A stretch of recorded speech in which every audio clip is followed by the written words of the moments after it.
Semuanya, perkenalkan, nama saya Indra dengan NIM 2010417125 dari kelas A1 Manajemen, mata kuliah Analisis Lingkungan Bisnis, dosen pengampu Pak Ade Mursalin.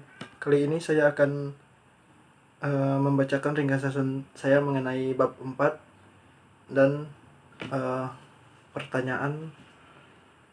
Terus yang ketiga, saya akan membacakan ringkasan saya mengenai video yang telah dibagikan oleh Bapak Ade Mursalin. Pertama, ringkasan bab 4, media, berita, dan isu bukan pasar. Peran media berita dalam masalah non-pasar. Selain berfungsi sebagai arena tempat isu-isu non-pasar ditangani, media berita memainkan peran penting dalam mengidentifikasi isu-isu non-pasar dan menempatkan isu-isu tersebut dalam agenda perusahaan. Peran media berita antara lain memberitahu publik aktivitas kelompok kepentingan dan pejabat pemerintah tentang masalah non-pasar. Yang kedua, menyampaikan kekhawatiran tentang kebijakan dan praktik perusahaan. Nomor 3, memberikan informasi tentang kemungkinan efek dari tindakan alternatif, mengurangi biaya tindakan kolektif. Keempat, meningkatkan strategi non-pasar dengan menyampaikan informasi yang disediakan oleh perusahaan atau kelompok kepentingan, mewakili kepentingan dan prinsip yang konsisten dengan persepsi media berita tentang perannya dalam masyarakat. Pesan dan interpretasi mereka. Pesan yang diberikan oleh media berita ditafsirkan dalam berbagai cara, tergantung pada informasi, kepercayaan, dan perspektif individu sebelumnya. Dalam serangkaian eksperimen laboratorium Younger dan Kinder 1987 menyelidiki peran pengaturan agenda media berita dan cara-cara di mana berita mempengaruhi sikap pemirsa terhadap isu dan pimpinan politik. Penelitian mereka menunjukkan bahwa pemirsa lebih mementingkan suatu masalah setelah melihat liputan berita tentangnya. Mereka juga menemukan bahwa liputan berita mengutamakan pemirsa dengan memengaruhi apa yang muncul dalam pikiran dan apa yang dilupakan dan diabaikan pengaturan agenda dan efek utama. Ini penting baik untuk mengembangkan masalah non-pasar dan upaya manajemen untuk mengatasinya.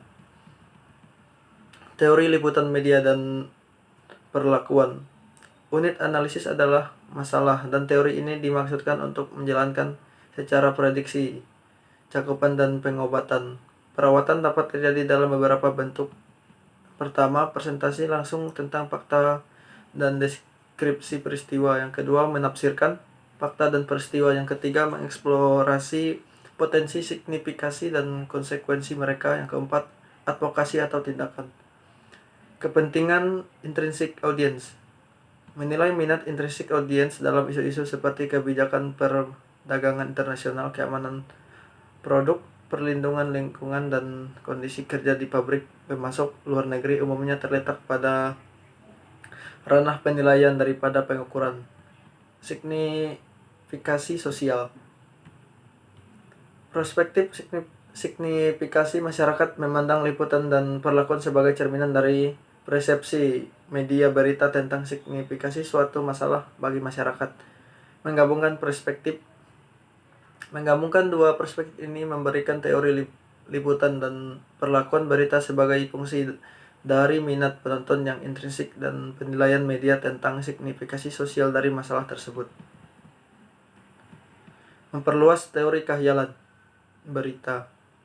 Konsep khayalan berita memperluas minat audiens intrinsik dan dimensi signifikasi sosial yang dirasakan. Sebuah masalah lebih layak diberitakan jika memiliki tingkat kesegaran atau urgensi.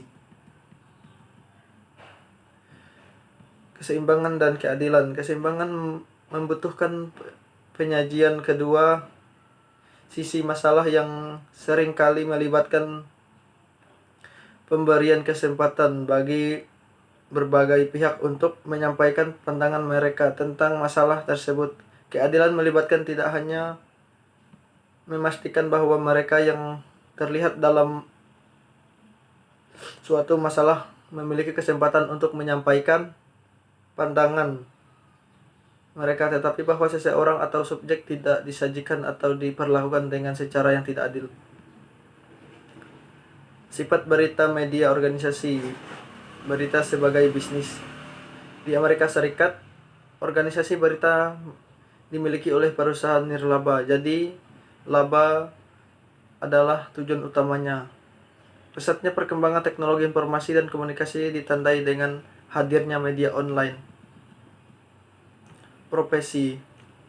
Keputusan media dibuat oleh orang-orang yang memilih karir di bidang jurnalis. Jurnalis lebih muda, berpendidikan lebih tinggi, dan lebih liberal daripada publik Amerika.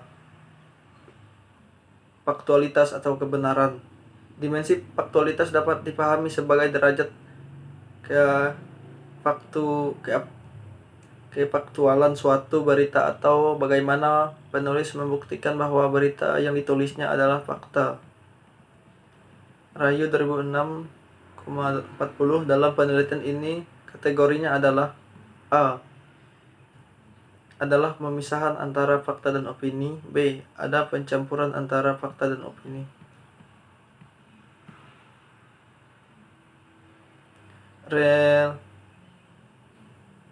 Relevansi. Fakultas juga diukur dari relevansi berita. Dalam penilaian ini, kategori relevansi meliputi: 1. Informasi yang diberikan tidak mengandung sensasionalisme, dan 2. Informasi yang diberikan mengandung sensosialisme. Interaksi bisnis dengan media berita. Masalah bisnis dengan liputan dan perlakuan media berasal dari beberapa faktor dalam berinteraksi dengan media. Manajer harus berhati-hati dan realis dalam ekspektasi mereka. Strategi media. Strategi media memandu interaksi dengan media dan komunikasi dengan pemangku kepentingan dan publik. Evans 1987 mengidentifikasi 6 elemen strategi media yang efektif. 1. Yang tidak bisa itu bisa. 2. Menekankan konsistensi bisnis dan kepentingan umum. 3. Ingat audiens Anda. Yang keempat, berkomunikasi melalui depresi. Yang kelima, pesan media. Yang keenam, bangun kredibilitas bukan persahabatan.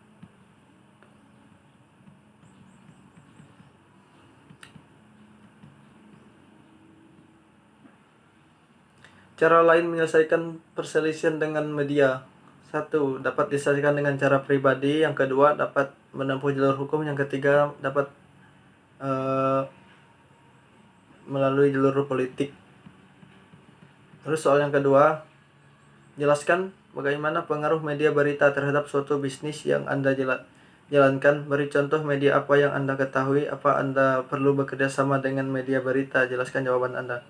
Menurut saya, jika saya menjalankan sebuah usaha bisnis, misalkan dalam usaha gorengan, maka pengaruh penggunaan media akan sangat berdampak positif bagi kegiatan usaha gorengan saya yang sedang saya jalankan. Karena dengan adanya media pemberitaan, maka saya akan memanfaatkan kesempatan ini untuk mempromosikan usaha gorengan saya itu. Dengan adanya media ini, maka masyarakat yang akan menjadi konsumen saya akan lebih cepat mengetahui apa saja yang saya sediakan bagi mereka dan di mana alamat usaha saya berlokasi. Jika saya membuat usaha, yaitu usaha gorengan, maka saya akan memanfaatkan media seperti internet, Facebook, dan WA. Karena dengan media-media ini lebih simpel cara penggunaannya, sehingga lebih mudah bagi saya untuk melakukan kontak dengan calon pelanggan saya. Dalam melakukan usaha maka saya akan melakukan kerjasama dengan pihak media. Karena dengan kerjasama dengan pihak media berita, maka saya akan lebih mudah dalam proses penawaran dan proses penjualan produk usaha saya. Yang ketiga, ringkasan mengenai video, yaitu prinsip Berita media online. Berita seringkali diartikan sebagai suatu peristiwa. Di dalam berita terdiri mengandung informasi yang aktual tentang fakta-fakta dan opini yang menarik perhatian orang. Sifat berita itu ada 5. Berita harus akurat, berita harus lengkap, adil dan berimbang, objektif, maksudnya tidak terpengaruh sudut pandang jurnalis, ringkas dan jelas, maksudnya mudah dimengerti. Yang kelima itu harus hangat atau terbaru. Unsur seorang jurnalis dalam menulis berita harus menerapkan rumus 5W+1H.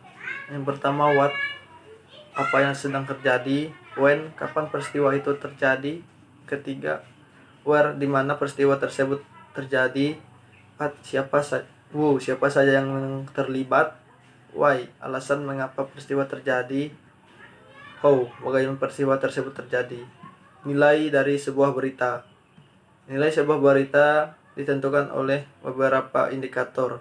The rule of 8, yakni yang pertama 1, time length atau waktu, yang kedua proximity atau kedekatan, yang ketiga impact atau dampak, yang keempat prominensi atau tokoh publik, yang kelima konflik atau konflik, yang keenam oddity atau keunikan, yang ketujuh human interest atau drama, yang ke-8 currently atau viral atau terbaru. Sekian penyampaian ringkasan ataupun materi dari video-video yang telah dibagikan.